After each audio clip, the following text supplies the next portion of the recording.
স্বাগত চট্টগ্রাম প্রতিদিনে, সঙ্গে আছি আমি জান্নাতুল সাদিয়া। ত্রয়োদশ জাতীয় সংসদ নির্বাচনে চট্টগ্রাম ২ ফটিকছড়ি ভূজপুর আসনে বিএনপি ও জামায়াতের ২ হেভিওয়েট প্রার্থী দল থেকে চূড়ান্ত মনোনয়ন পেলেও এখনও চূড়ান্ত হয়নি এনসিপির প্রার্থী। এই আসনটি চট্টগ্রামের সবচেয়ে বড় ও গুরুত্বপূর্ণ আসন হওয়ায় সব দলের প্রার্থী বাছাইয়ে রয়েছে নানান সমীকরণ। প্রার্থীরা ভোটারদের মন জয়ে তফসিলের আগে থেকেই চালিয়েছে ব্যাপক গণসংযোগ। এখনো চলছে কৌশলী প্রচারণা, রয়েছে প্রতিশ্রুতির ফুলঝুরি। ভোটাররা চান সুষ্ঠু নির্বাচন। আবু জাবেদের ছবিতে চট্টগ্রাম থেকে নয়ন বড়ুয়া জয়ের রিপোর্টে বিস্তারিত। চট্টগ্রামের ফটিকছড়ি মূলত পুণ্যভূমি বা আধ্যাত্মিক রাজধানী নামে খ্যাত। এই অঞ্চলেই বিশ্বনন্দিত সুফি সাধক হযরত শাহ সুফি মাওলানা সৈয়দ আহমদ উল্লাহ মাইজ ভান্ডারী তরিকার প্রবর্তন করেন। প্রতি বছর দেশ বিদেশ থেকে লাখো ভক্তরা আসেন এই মাইজ ভান্ডার দরবার শরীফে। প্রাকৃতিক সৌন্দর্য, নদী, পাহাড়, সবুজ গাছপালা এবং ঐতিহাসিক স্থান সমৃদ্ধ এই অঞ্চল পর্যটন ও কৃষিক্ষেত্রেও গুরুত্বপূর্ণ। চট্টগ্রাম জেলা সদর থেকে প্রায় ৪০ কিলোমিটার উত্তরে অবস্থিত ফটিকছড়ি উপজেলা নিয়ে গঠিত চট্টগ্রাম ২ আসনটি প্রায় ৭৭৩.৫৫ বর্গ কিলোমিটার। ফটিকছড়ি চট্টগ্রামের বৃহত্তম উপজেলা। এই আসনে মোট ভোটার ৪,৮৩,৩৯০ জন। এদিকে ত্রয়োদশ জাতীয় সংসদ নির্বাচনে চট্টগ্রাম ২ ফটিকছড়ি ভূজপুর আসনে প্রার্থী বাছাইয়ে গুরুত্ব দিয়েছে সব দল। তবে এই আসনে বিএনপি ও জামাতের মনোনীত প্রার্থীরা ভোটারদের মন জয়ে নানা কৌশল নিলেও এখনো চূড়ান্ত প্রার্থী ঘোষণা হয়নি এনসিপির। দলের মনোনীত প্রার্থীরা দিচ্ছেন নানা প্রতিশ্রুতি। আমার ফটিকছড়িতে শিক্ষা, স্বাস্থ্য, তারপর আপনার রাস্তাঘাট, ফটিকছড়ির গ্যাস ফটিকছড়ির মানুষের মাঝে দিতে হবে। ফটিকছড়িতে বিপুল অনাবাদি জমি আছে, এই জমিগুলোকে শিল্প কারখানা করে ফটিকছড়ির মানুষের জন্য কর্মসংস্থান সৃষ্টি করতে হবে। শিক্ষা নিয়ে কাজ করতে হবে, মানুষের স্বাস্থ্যের বিষয়ে, তারপরে অনেকগুলো শিক্ষা প্রতিষ্ঠানের কাঠামোগত উন্নয়ন দরকার। এর বাইরে রাস্তাঘাট ব্যাপকভাবে উন্নয়নের প্রয়োজন আছে। কালভার্ট নাই, বৃষ্টি হলে পাহাড়ি এলাকা রাস্তাঘাট ভেঙে পড়ে, তো এগুলোর জন্য কাজ করতে হবে। তবে সন্ত্রাসমুক্ত ফটিকছড়ি গড়তে যোগ্য প্রার্থীকে বিজয়ী করতে সুষ্ঠু নির্বাচন চান ভোটাররা। এমন একটা সরকার আমরা চাই যে সরকার জনগণের পাশে দাঁড়াবে। এরকম একটা নির্বাচন আমরা চাই, আমরা ভোট কেন্দ্রে গিয়ে নিজের ভোট নিজে যাতে দিতে পারি। ভালো একটা প্রার্থী যেটা আমাদের ফটিকছড়ির জন্য উন্নয়নের কাজ করবে। নির্বাচনী সহিংসতা ঠেকাতে প্রশাসনের সহায়তা চান প্রার্থীরা। Desk report, news 24। পুরো চট্টগ্রাম বন্দর এলাকায় মাফিয়া চক্রে ভরে গেছে বলে মন্তব্য করেছেন নৌ উপদেষ্টা ব্রিগেডিয়ার জেনারেল অবসরপ্রাপ্ত ডক্টর এম সাখাওয়াত হোসেন। সকালে চট্টগ্রাম বোর্ড ক্লাবে বাংলাদেশ শিপিং কর্পোরেশনের বিএসসির ৪৮তম বার্ষিক সাধারণ সভায় সভাপতির বক্তব্যে তিনি এমন মন্তব্য করেন। বলেন, বাংলাদেশ শিপিং কর্পোরেশন লাভজনক প্রতিষ্ঠান হিসেবে গড়ে না ওঠার পেছনে এই মাফিয়া তন্ত্রই দায়ী। সভায় উপস্থিত ছিলেন বিএসসির ব্যবস্থাপনা পরিচালক কমোডর মাহমুদুল মালিক সহ অনেকেই।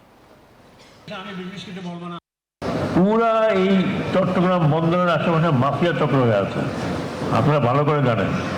খুব ডিফিকাল্ট ভাই, এটা এত সহজ না যত সহজ আপনারা মনে করছেন।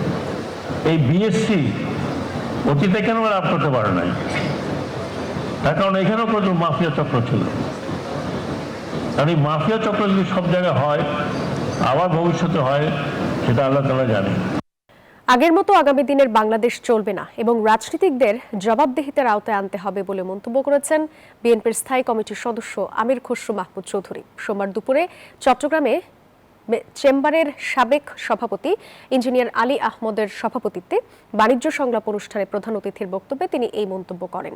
এ সময় আমির খসরু মাহমুদ চৌধুরী আরও বলেন, বন্দর, কাস্টমস সহ সকল সরকারি অফিসের অনিয়ম দুর্নীতি বন্ধে অটোমেশনে যেতে হবে এবং আগামীতে আমলাতন্ত্র থেকে অনেক কিছু বের করে নিয়ে আসতে হবে।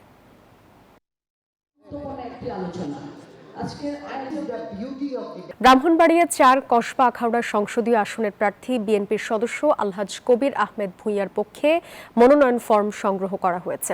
আখাউড়া উপজেলা বিএনপির পক্ষ থেকে উপজেলা সহকারী রিটার্নিং কর্মকর্তা ও উপজেলা নির্বাহী কর্মকর্তা তাপসির রাবেয়ার কাছ থেকে মনোনয়ন ফর্ম সংগ্রহ করেন উপজেলা বিএনপির সভাপতি জয়নাল আবেদিন, সাধারণ সম্পাদক ডাক্তার খুরশেদুল আলম ভূঁইয়া সহ অন্যান্য নেতৃবৃন্দ।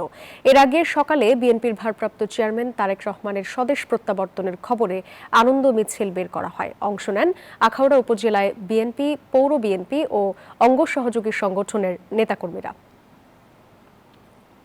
ডিপ্লোমা কৃষিবিদদের পাবলিক কৃষি বিশ্ববিদ্যালয়ে উচ্চশিক্ষা গ্রহণের সুযোগ সহ ৮ দফা বাস্তবায়নের দাবিতে রাঙামাটি খাগড়াছড়ি সড়ক অবরোধ করে বিক্ষোভ কর্মসূচি পালন করেছেন রাঙামাটির কৃষি ডিপ্লোমার শিক্ষার্থীরা। সোমবার সকালে বাংলাদেশে কৃষি ডিপ্লোমা ছাত্র পরিষদের রাঙামাটি জেলা শাখার উদ্যোগে এই কর্মসূচি পালন করে শিক্ষার্থীরা। এ সময় আটকা পড়ে রাঙামাটি খাগড়াছড়িগামী অসংখ্য যানবাহন। পরে প্রশাসন ও কলেজের শিক্ষকদের অনুরোধে সড়ক অবরোধ তুলে নেন শিক্ষার্থীরা, কিন্তু পরে কলেজ চত্বরে আবারও আন্দোলন করেন শিক্ষার্থীরা।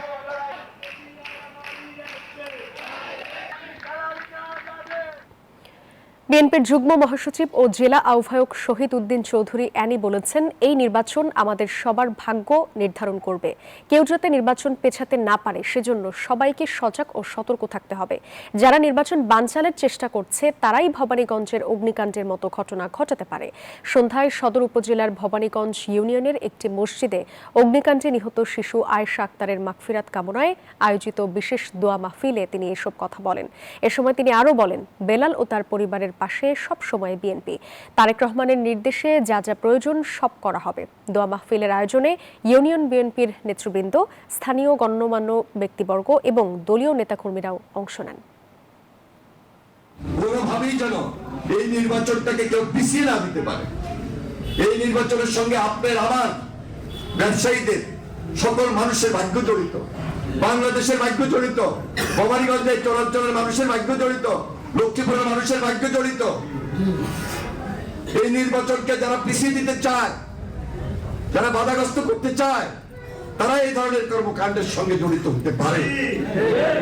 এজন্য বলছি, খুব সজাগ থাকতে হবে, সতর্ক থাকতে হবে।